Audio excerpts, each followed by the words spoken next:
Have you ever wondered what is it that real estate investors do to make sure that their rental portfolio survives volatility in this current market? Well, today on this episode of the Never Lose a Deal podcast, that is what I'm talking about today. I am talking about how can a DSCR stress test protect your multifamily portfolio. So let's jump in. For the past couple of episodes, let's do a recap. I've been talking a lot about different ways for you to scale and expand your portfolio. I talked about a lot of different methods and funding strategies and financing strategies that you can use, as well as look for financing in those areas. And so today I primarily want to take the lens off of the financing for a minute and really focus on the portfolio as a whole.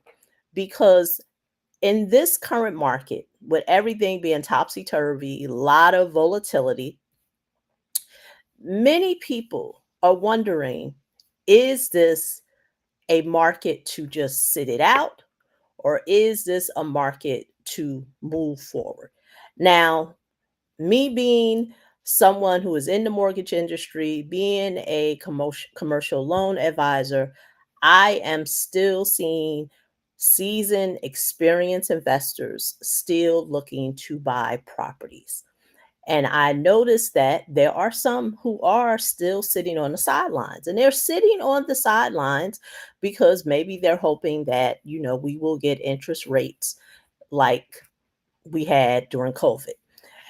So without being, I'm not no Nostradamus or nobody who is a economic expert, so I do not know what the interest rates hold in the future, but I do know that there are some precautions that investors can put in place to be able to protect their portfolio.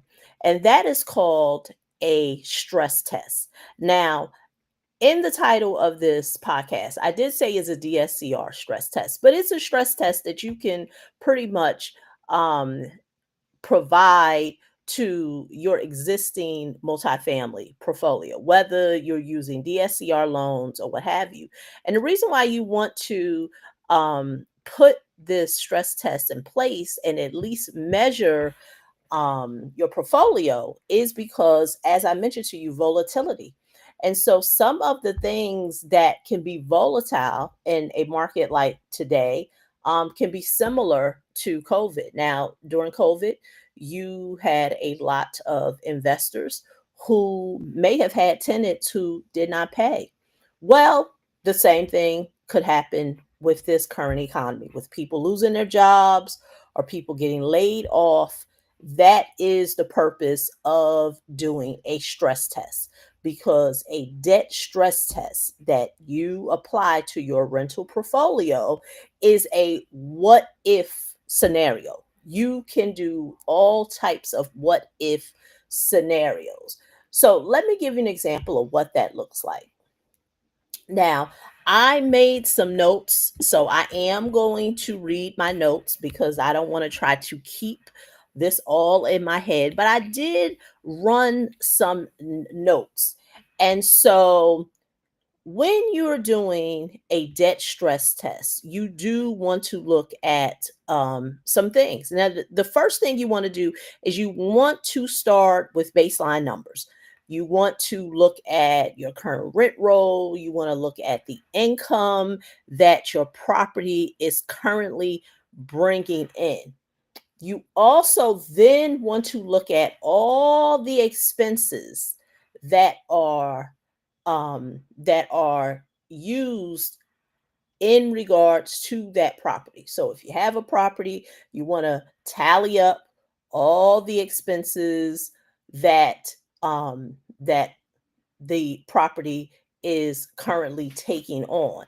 Now, of course, you have an accountant, CPA, bookkeeper, and they give you reports, or they have a way to email you reports, or you know how to generate your own reports, you want to start there. So you want to look at your income, then you want to look at your expenses. Now, also what you want to look at, which is the most important thing, is the debt that is on the property. Lorillia, what do you mean by the debt on the property? Meaning your mortgage payment.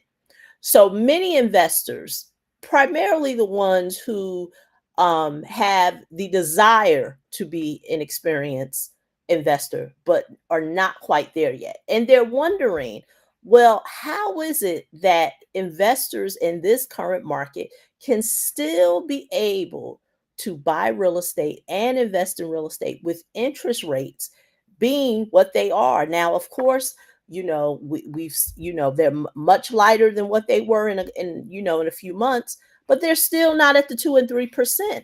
Well, I always tell those investors who are aspiring to become a seasoned investor is that it depends on the revenue and cash flow that the property is generating, minus what I just said, the expenses, minus the actual debt that the property is taking on. So that's why many seasoned investors, as well as experienced investors, may not be interest rate sensitive. And so, new investors or investors who have the desire to get to that point, they're not running these numbers to this extent. Almost so much to be said, many investors wait to the end of the year for their accountant to run these numbers for them. Well, an experienced investor who is looking at the volatility in the market still want to be able to have a handle of their real estate portfolio. They are looking at these numbers on a regular basis because things are happening. They are putting those what if scenarios into some type of spreadsheet to say, hey, if I'm generating revenue in this current market of $10,000, that's what my rent roll is bringing in from my multifamily portfolio. What if, once again, the what if scenarios, what if my vacancies start to get higher? Meaning people stop paying or people decide to move and I'm unable to replace that tenant at the current market rate. These are numbers and these are scenarios that investors want to put in place. So when you're running these debt stress tests, those are the things that you are doing. You are looking at that, okay, if I was to buy another property and it currently does cash flow, even with the interest rates being the way they are for a DSCR loan or any type of multifamily loan, let's take into account of what I currently hold in my holdings. Do I have the economic means to be able to still take on another property and still be able to hold and carry the debt that is currently on the property? So these are just some examples of some of the things that is done for a DSCR debt stress test. Like I said, you can do this against any type of real estate portfolio, but a lot of times, based on the information I've been sharing in the past couple of episodes, I'm primarily talking about DSCR because as you're doing the stress test, you're looking at the DSCR rate. So if you were to get a DSCR loan, I think in my last episode I talked about DSCR loans, and if you were to get a DSCR loan and that lender said, "Okay, we will give you a DSCR loan as long as the DSCR ratio is above 1.25%." Every lender is different. There's no set. So when I hear people say, oh no, it's got to be 1.50, it's got to be 1.75, and I always tell people every lender is different.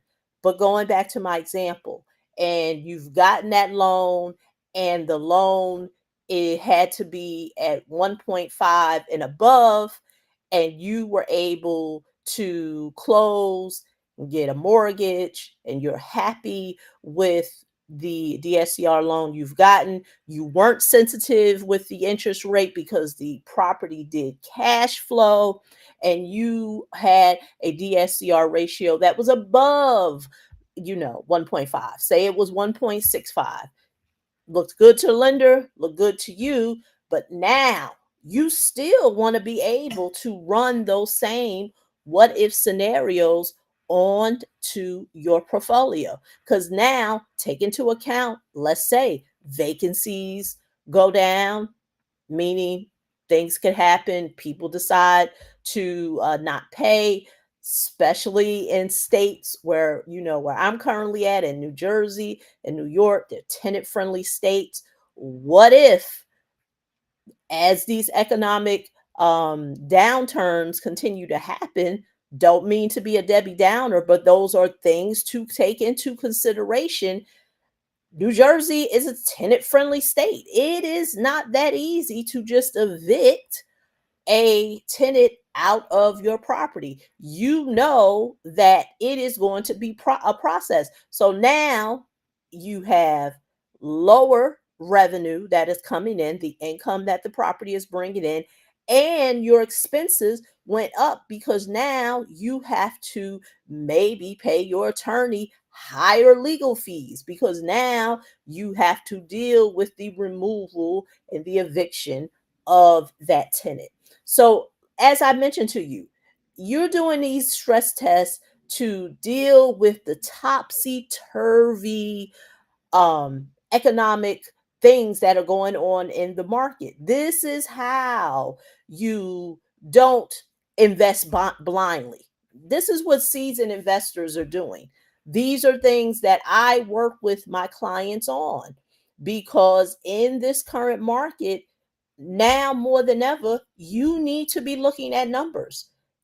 This is not a case of, this is why I tell people, when you decide to invest like an investor, go into more commercial type lending products, as I talk about a lot on this channel, DSCR being one, as well as a lot of others. It is based on the economics of the property. It is not based on house hacking. House hacking is when you buy a house that you can afford, and then now you start thinking of all the income centers that that property can bring in. Oh, I'm going to buy this property. I'm going to live in a unit. I'm going to rent out the other two. Then also in the back, I'm going to put in the back. I also have a a carport, and I'm going to rent that. To You're finding all the income centers that the property has for you to generate revenue for that property. And although that's great, and yes, you can build wealth with doing house hacking. But the thing is that, and this is what people don't understand, is that in the investor world with commercial type investing products, it's the income and the economics and the expenses of the property is determined before you get the loan. You have to do your underwriting first, as opposed with house hacking. That's not required because getting the loan is based on the economics of yourself. Can you afford the home?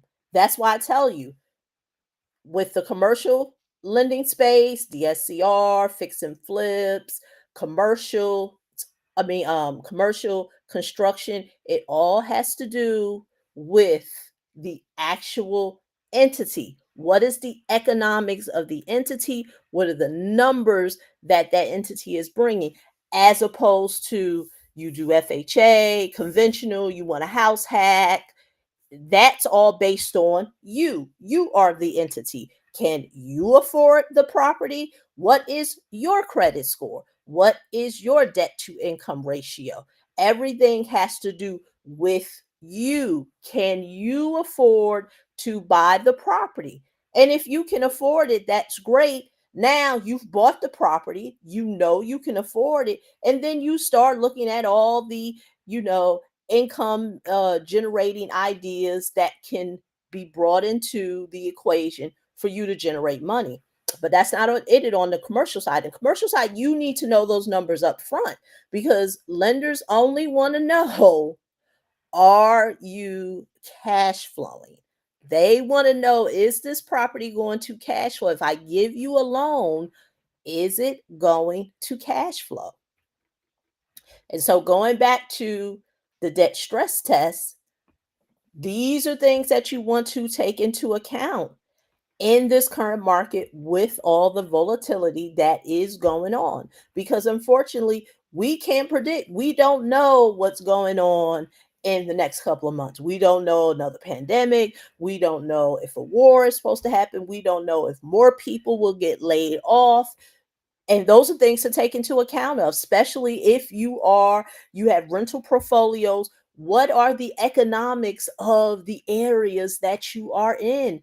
Are there a lot of layoffs currently happening in your current area? If it is, then you have to account for that. Real life situation here in New Jersey. I mean, we're going to call a spade a spade. There's a lot of activity going on with ICE. There are investors who invest in areas where there are large populations of people who are not from this country, although they pay rent on time, great tenants, but many of them are hiding and many of them are not going to work. So what happens? Don't go to work, can't pay the rent. Now the landlord is feeling it. Whereas once, hey, I had this income generating asset, I had people who were working here, they went to work, whether they were from this country or not, but they worked, they were bringing in, they had a job, they were bringing in income, and they were paying their rent. But now people are hiding because of a lot of what's going on in the government. That takes an impact. That is an impact. These are things that investors are accounting for here in my local market. So knowing the economics of what's going on in your area or whatever you invest in matters. And you doing these debt stress tests can help you. Like I said, I called this one a DSCR one because it's very common in the DSCR space, but it's something to look at even if you don't have DSCR loans, but you want to measure the um, you want to measure the profitability that your portfolio is currently having, and in the event that there is a downturn, do you have the means to sustain, because that's where it comes in with having other things in place just in case things can go haywire. Another real life scenario, talking to a potential client now who owns a commercial building. They've owned it a lot and they want to take out some equity. They're going to do a cash out refi because they want to have that cash cushion just in case. Plus, they went on and they've invested in some short-term rentals down in Florida, and so they just want to have that cushion to have just in case. So these are things that you should be putting in place or considering if you are a real estate investor and you want to be able to ride out the volatility. A debt stress on your rental portfolio, on your real estate portfolio, if you have any debt on it. Now, of course, you may not have to do those things if you all have no debt on it. If you own everything free, free and clear, a debt stress test is not necessary. But keyword debt. So that means you are holding and carrying some type of debt on that property. So once again, this is Lorillia. If you enjoyed what I've just shared with you today, or any of the other topics that I primarily talk about here on this channel, as it pertains to real estate, creative ways of financing, my next episode, I will continue talking more about, of course, I get all these alerts. I will continue talking more about scaling and expanding your portfolio. Like I said, today was all about measuring the debt on that portfolio that you are expanding. And so I will continue to expand on this topic. If you know somebody who would be interested in these topics, please share the Never Lose a Deal podcast with that person. Leave me a comment. Let me know your thoughts. As always, want to learn more about me, you can go to my website. It is here, www.neverloseadealpodcast.com, to learn more about me and how I can assist you with getting financing for your next investment property. Until the next time, this is Lorillia.